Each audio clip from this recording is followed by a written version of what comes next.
พี่น้องก็ถือว่าหนักสมควรพี่น้องนี่เอาแพงก็ใส่อยู่ใน3 มัดเนาะ3 มัดก็มาโฮมอันเดียวกันเป็นมัดหนึ่งเอาเนาะพี่น้องตอนนี้เนาะหลังจากที่ว่าแพงได้เอาหญ้าค่ามาปะอยู่บนนี้แล้วเนาะเมียก็ลืมการไผ่หญ้าค่าพี่น้องก็คอยไผ่โดยความระมัดระวังเนาะพี่น้องเพื่อให้มันงามและก็มีประสิทธิภาพในการใช้งานพี่น้อง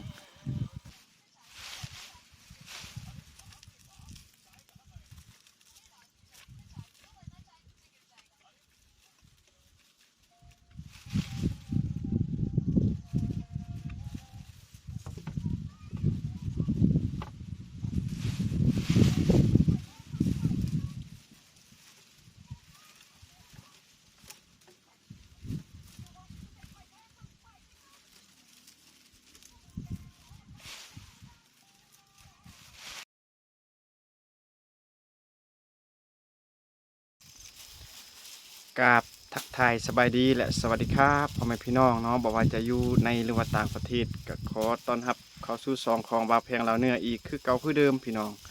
มื้อนี้มาพบมาพอกับบ่าวแพงก็อยู่ในสวนสลีพี่น้อง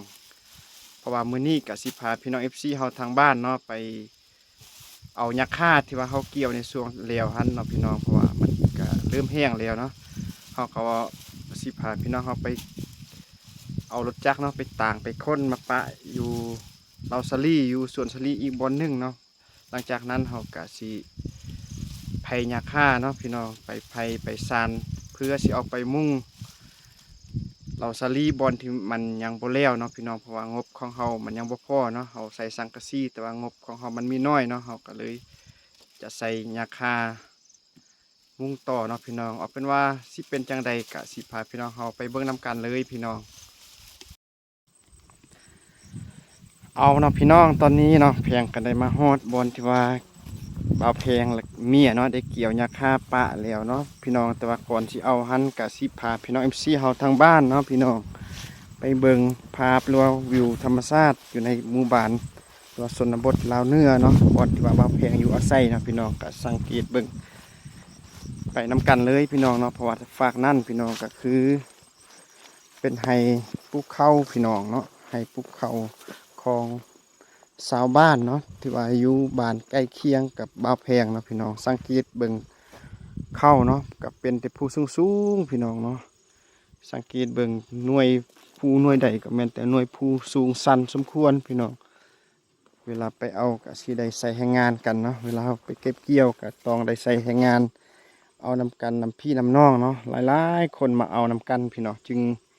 ถือว่า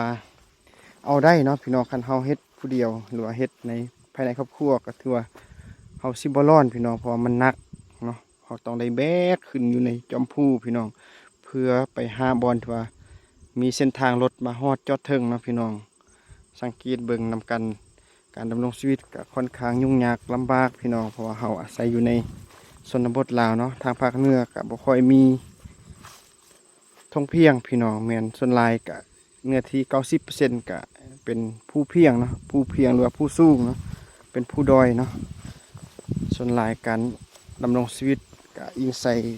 การเฮ็ดไร่เฮ็ดนาเฮ็ดหัวเฮ็ดสวนจังซี่หั่นแหละพี่น้อง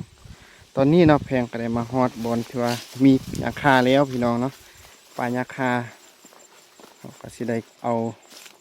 ไปมัดเนาะไปมัดให้เป็นมัดน้อยๆแล้วจึงมาโฮมกันหลังจากนั้นจึงสิ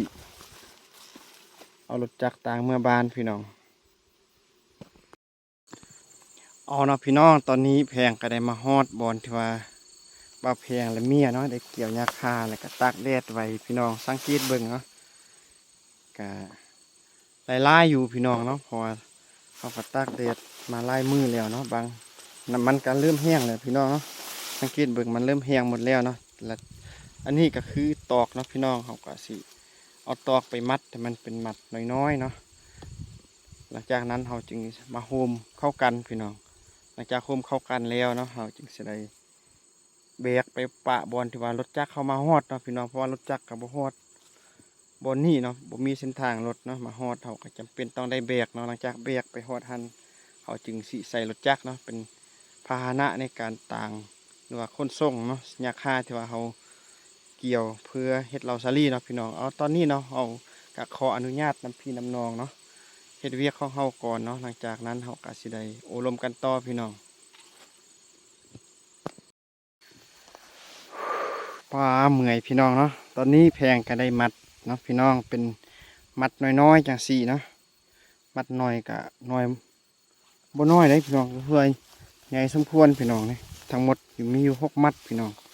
บวกอันโตที่บ่าวแพงเอาไปเมื่อกี้เนาะ5 มัดเป็น11 มัดพี่น้องเนาะทั้งหมดก็ได้11 มัดพี่น้องแล้วก็ตอนนี้เนาะแพงก็สิทำการมัดร่วมกันเนาะให้มันเป็นมัดใหญ่พี่น้องตอนนี้ก็สิได้แบ่งเนาะมัดใหญ่1ก็สิใส่อยู่ใน3 มัดน้อยเนาะ3 มัดน้อยเป็นมัดใหญ่อัน1เนาะพี่น้องก็สิได้ทำการมัดส่วนอันนี้ก็คือตอกเนาะที่ว่าเราจะใส่มัดพี่น้องเขาก็สิได้มัดแล้วก็สิได้แบกไปเนาะไป5 บอนที่ว่าบ่าวแพงจอดรถไว้เนาะพี่น้องหลังจากนั้นเอามัด1ไปไว้ก่อนแล้วหลังจากนั้นจึงลงมาเอาอีกเนาะพี่น้องลงมาเอาอีกมัด1แล้วก็มาฮอดบอนจอดรถแล้วก็สิทำการมัดให้มันเป็นเทื่อเดียวเนาะพี่น้องน่าจะเอาไปได้อยู่เนาะพี่น้องเดี๋ยวเขาก็สิขออนุญาตพี่น้องเขาเฮ็ดเวียกก่อนเนาะพี่น้องเอาเนาะพี่น้องตอนนี้แพงก็ได้มัดเป็นที่เรียบร้อยแล้วเนาะพี่น้องสังเกตเบิ่งก็สิมีอยู่ใน2 มัดใหญ่เนาะพี่น้องตอนนี้เขาก็สิทำการแบกไปเทื่อละมัดเนาะไปไว้บนที่ว่าบ่าวแพงจอดรถหลังจากนั้นก็สิลงมาเอาอีกเนาะเอาตอนนี้เนาะเขาก็สิขออนุญาตแบกพาพี่น้องเฮฟซีเขาแบกกับไปหาบ่อนจอดรถเลยเนาะพี่น้องพี่น้องก็ถือว่าหนักสมควรพี่น้องนี่บ่าวแพงก็ใส่อยู่ใน3 มัดเนาะ3 มัดก็มาโฮมอันเดียวกันเป็นมัด1แบกมากับความหนักหนาสมควรก่อนสิฮอดพุ่นก็คืออะไรแค่ย่อยเลยพี่น้องกับประมาณอยู่400-500 เมตรนะออกจากนี้ไปหาบ่อนจอดรถนะ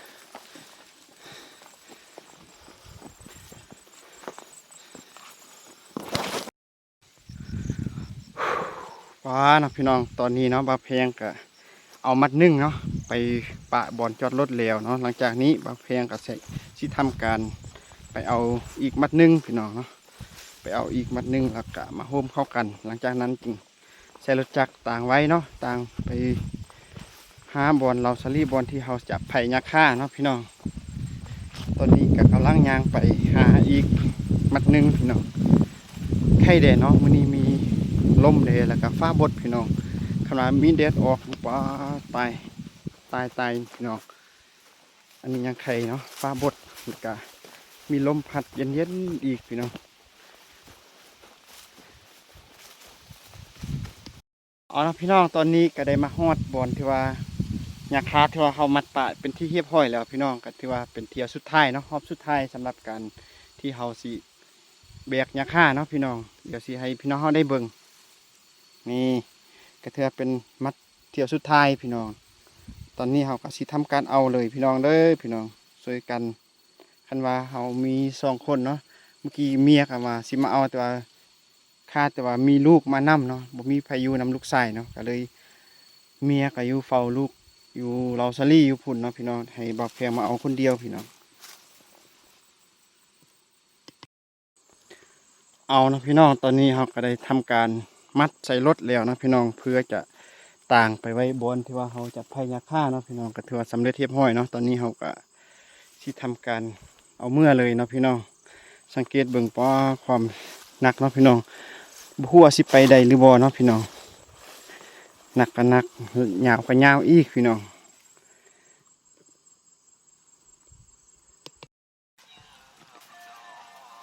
เอาเนาะพี่น้องตอนนี้เนาะหลังจากที่ว่าบ่าวแพงได้เอาหญ้าค่ามาปะอยู่บนนี้แล้วเนาะเมียก็เริ่มการไผ่หญ้าค่าพี่น้องก็คอยไผ่โดยความระมัดระวังเนาะพี่น้องเพื่อให้มันงามและก็มีประสิทธิภาพในการใช้งานพี่น้องก็อันนี้เนาะพวกนี้ก็คือเป็นหญ้าที่ว่าไผ่สำเร็จเรียบร้อยแล้วเนาะ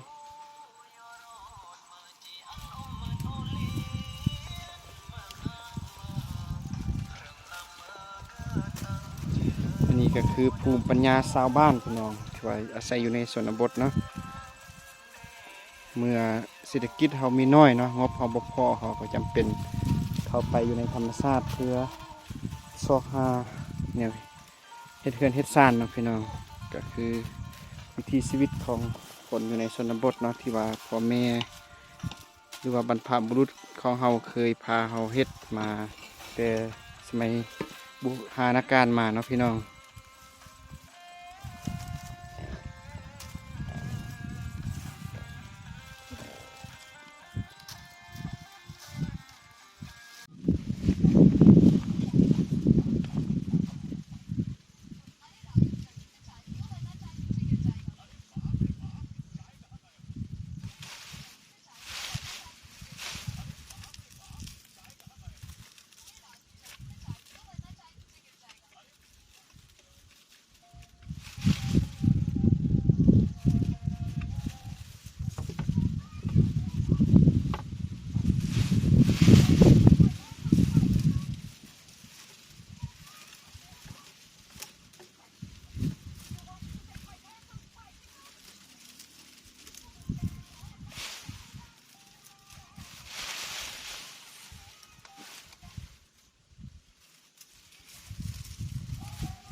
เอาเนาะพี่น้องสำหรับการมาพยาคาของเฮาภายในมื้อนี้ก็ถือว่า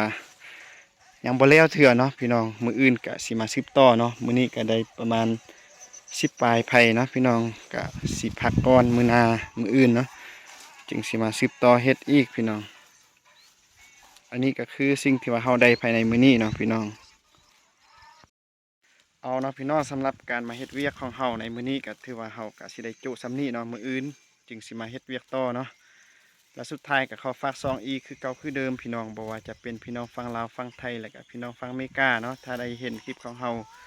วิถีชีวิตจังซี่ก็อย่าลืมกดไลค์กดแชร์กดติดตามซองของเฮาเด้อพี่น้องเพื่อเป็นกำลังใจให้เฮาได้เฮ็ดคลิปต่อๆไปเนาะพี่น้องพบกันใหม่อยู่ในคลิปหน้าสำหรับมื้อนี้ก็ต้องขอกล่าวคำว่าสบายดีพี่น้อง